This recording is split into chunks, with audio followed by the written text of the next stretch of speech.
Bonjour tout le monde. Donc, dans la vidéo sur laquelle on va se concentrer présentement, on va parler en fait de l'alignement vertical qui est un des attributs qu'on peut appliquer à la mise en page. Si vous n'avez pas écouté encore la vidéo sur d'introduction à la mise en page, vous pouvez aller jeter un coup d'œil.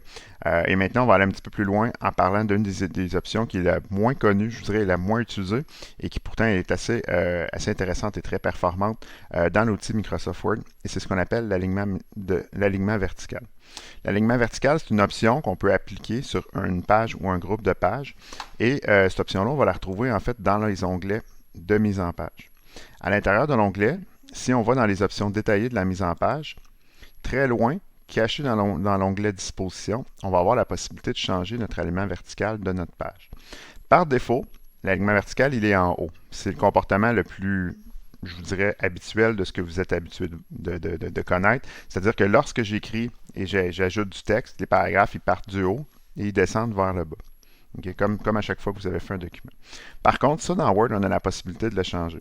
Pour différentes raisons, comme par exemple, si vous voulez mettre du texte de façon centrée, donc partir exactement au centre de votre page, le mettre peut-être de façon justifiée, on va voir pour faire des pages de présentation par exemple, ou le mettre au bas de votre page. C'est toutes des options qu'on a la possibilité de faire et d'appliquer.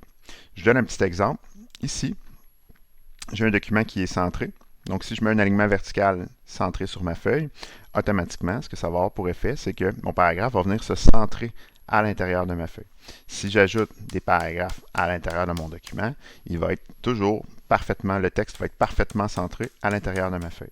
Donc, si vous avez une lettre que vous devez envoyer et que vous n'avez pas beaucoup d'informations, souvent les gens vont avoir tendance à le centrer pour que ça ait l'air un petit peu moins pris dans le haut de la feuille ou dans le bas de la feuille.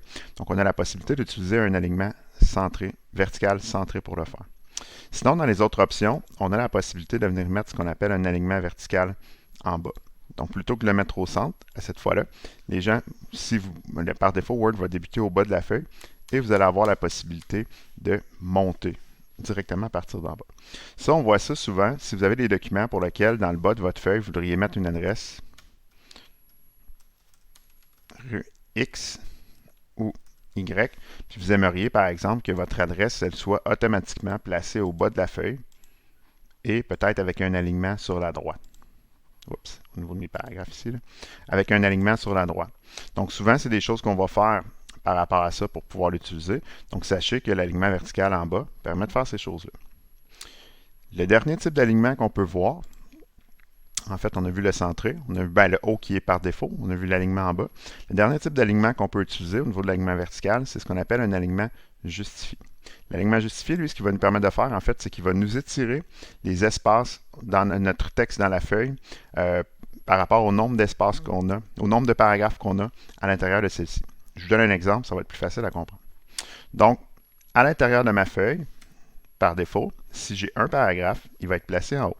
Donc, par exemple, travail, pratique, numéro 1. Si j'ajoute un deuxième paragraphe, vous voyez que, bon, il va avoir qu'un espace entre les deux. Donc, il va la mettre un en haut, il va étirer l'autre pour qu'il soit parfaitement en bas. Et là, je pourrais ajouter, par exemple, présenter à.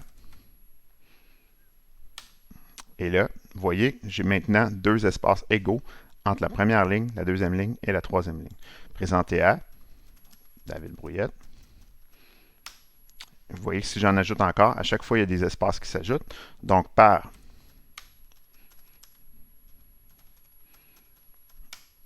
et le X, Y, Z.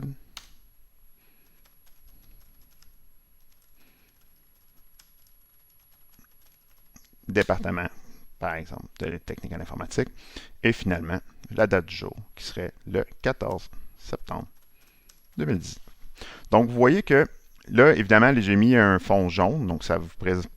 En fait, c'était juste pour vous montrer l'équivalence en fait de ce que ça donne et qu'on voit bel et bien l'espace entre chacun des paragraphes. L'avantage ou en fait l'utilisation de ça qu'on pourrait utiliser principalement, ça va être beaucoup plus, si j'enlève le fond jaune, vous allez voir, ça va peut-être vous parler un petit peu plus et que j'enlève la bordure également, si je ne mets aucune bordure. Ça va être souvent fait pour faire des pages de présentation. Okay.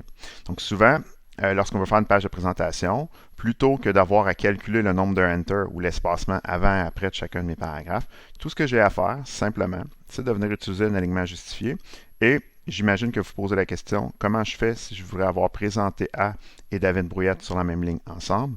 Mais en fait, tout ce que j'aurais à faire, je fais des retours ici, donc je fais la touche backspace ou la touche retour pour revenir sur la même ligne.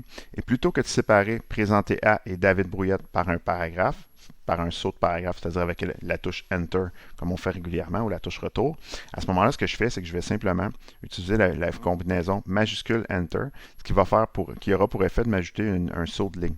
Donc, il va rester à l'intérieur du même paragraphe, mais il va changer de ligne. Donc, ici, j'enfonce la touche majuscule, j'enfonce la touche Enter, et vous voyez, je suis resté à l'intérieur du même paragraphe, mais j'ai changé de ligne. Ce qui veut dire que si je veux avoir une page de présentation réalisée automatiquement, j'ai la possibilité de le faire comme ça, en mettant des sauts de ligne. Donc, je retourne sur la même ligne, je fais majuscule Enter pour faire un saut de ligne, et voilà, ma page de présentation, elle est terminée. Donc, les alignements verticaux, c'est très utile, dépendamment de ce que vous voulez faire.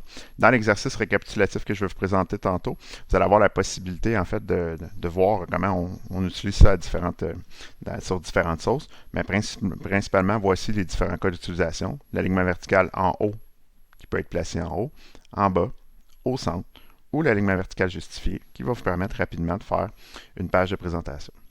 Je vais juste vous mentionner un petit détail qui est relativement intéressant, c'est que lorsque vous utilisez les alignements verticaux, si vous changez les marges pour mettre des marges qui sont par exemple très étroites ou des marges qui sont moyennes, l'espace qui est entre chacun des paragraphes va s'ajuster automatiquement, vous n'aurez rien à toucher. Même principe, si jamais je changeais la taille de ma feuille ou même si je change l'orientation de ma feuille, vous voyez l'espace qui est entre chacun de mes paragraphes dans mon document est exactement le même. Ce qui veut dire que ça me sauve énormément de travail. Souvent, vous avez peut-être déjà fait par le passé, en fait, si on fait un nouveau document Word, un document de cette façon-là ici, et que là, si vous l'avez, je vais juste aller valider dans mon nouveau document pour être certain que l'alignement vertical est en haut comme il est habituellement. Souvent, les gens, ce qu'ils vont faire, ils vont faire ça. Mettre des petits Enter pour séparer les paragraphes comme ça. Et ça, ben, on peut dire que ça fait en partie le travail. Par contre, où ce que c'est un petit peu plus problématique, c'est que ça nécessite beaucoup d'ajustements. Comme vous voyez, comme je fais actuellement. Et ça, c'est pas l'idéal parce que si vous voulez par la suite changer l'orientation de votre feuille, ou si vous changez les marges de votre feuille, pour les mettre par exemple étroites, mais là, à ce moment-là, vous avez à tout refaire automatiquement les ajustements, c'est-à-dire le calcul du nombre de retours dans votre document Word. Et ça ne donne pas un résultat qui est facile à faire et qui est professionnel. À l'encontre de si vous utilisez l'alignement vertical justifié, lorsqu'on change la taille de la feuille, on change l'orientation de la feuille, tout ça va se calculer automatiquement. C'est exactement la même chose avec les alignements en haut, en bas et au centre, c'est-à-dire que si vous changez vos marges, tout ça va être parfaitement centré du premier coup en quelques minutes. Donc, j'espère que ça vous a éduqué un petit peu sur les alignements verticaux. Si jamais vous avez des questions, n'hésitez pas à venir me voir. Sinon, passez une bonne fin de journée.